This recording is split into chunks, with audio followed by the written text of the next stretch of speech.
the clothing that she was buried in, which you see her pictured wearing on the left, there was so much moisture in that grave, much of her clothing had disintegrated, had rotted away.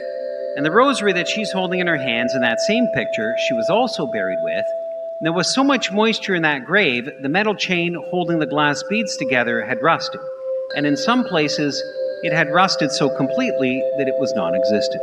And so many of those beads were scattered in the ground around Bernadette's body, but there was no decomposition to her body whatsoever. Now, with this discovery, the church had a little bit of a problem on its hands, and the problem was this. It did not want to be accused of having played a trick on the faithful, of somehow having staged a fake miracle with the body of the very famous Bernadette in order to artificially increase the faith of the people.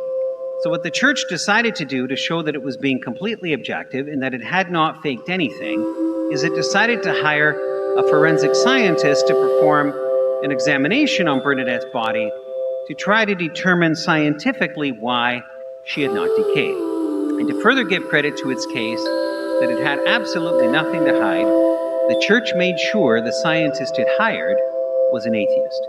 Being an atheist, he wouldn't believe in God, would most certainly not believe in miracles, and so would be certain he could find a natural explanation as to why Bernadette's body had not decayed. So the church hired a very famous pathologist from Paris, a man who was a well-known atheist.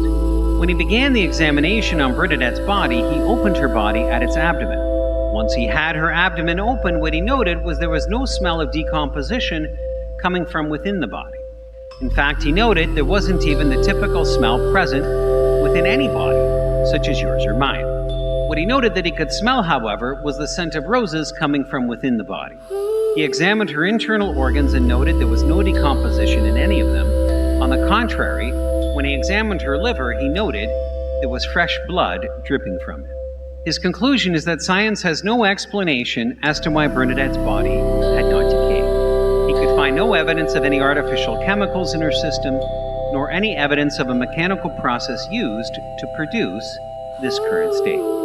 I will add that shortly after submitting his final report to the church, that scientist converted to the Catholic faith.